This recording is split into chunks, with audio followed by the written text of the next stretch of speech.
Good morning everyone. Welcome to Tiny Kitchen, Big Flavor. Okay, this morning I have a craving, huge craving for pancakes.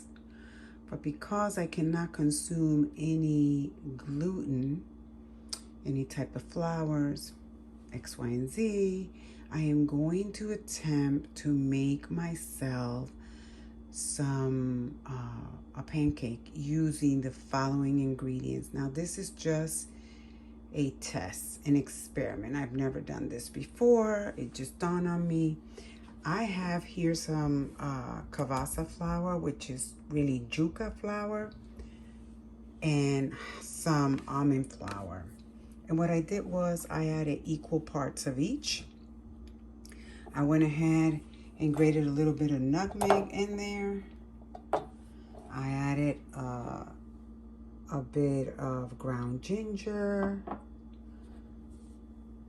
a hint of baking powder. I'm gonna add an egg. Now let me just say that when I make homemade pancakes, I normally don't really add eggs. I add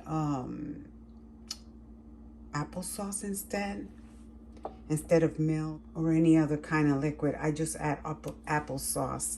But in my case, I don't have organic applesauce, so I'm going to be adding a little bit of water. I am going to be adding the egg and a little bit of honey. I'm going to be using an Irish butter that doesn't have any kind of filler, and some vanilla. I'm going to be mixing these, and I'll bring you back when I've mixed it all, and let's see what happens. Okay guys, so I want to show you the consistency. Now I want to mention that I went ahead and added a little bit of cinnamon because I have forgotten to add that.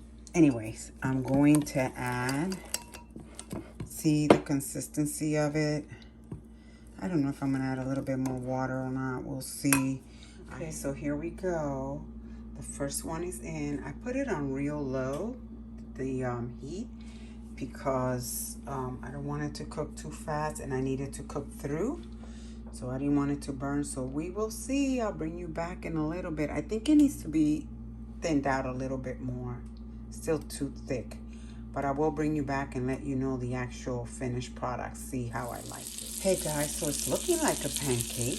Let's hope it tastes better than a pancake. You do have to put it on low when you're cooking it, but we will see. Another thing that I wanted to mention that I have learned, sometimes the Cassava flour, you got to get a hold of a really good brand, because some of them are not good. So if you get a hold of one that you don't really care for, try other brands. I've only have this brand and I forget what it's called, so I'll let you know what I think. But the other thing that I was going to mention, when you try it, when you're going to buy these Cassava flour, don't buy a lot in case it turns out that it's not your favorite. Depending on how young the Cassava is, when it was picked and all of that, it's going to highly depend on the quality and the taste of your Cassava flour. So just keep that in mind, okay? I normally, back home, we use Cassava, really, Juca is what we call it back home. We use it a lot, and we make all sorts of stuff with it, but never like this, not this. So, and the reason I went ahead and mixed it with the almond flour is because it's better if you mix two kinds of flours with it. It turns out better. So anyway, I'll bring you back in a minute and I'll let you know what it tastes like. All right guys, so the moment of truth has arrived. This is what it looks like. I don't put any syrup, any maple syrup or anything like that on mine. I just put a little bit of butter. If I have fresh fruits, I would put some raspberries or strawberries or something of a sort on top, but I don't. Let me take a bite and I will let you know what it tastes like. Oh my goodness, you guys, this thing is delicious.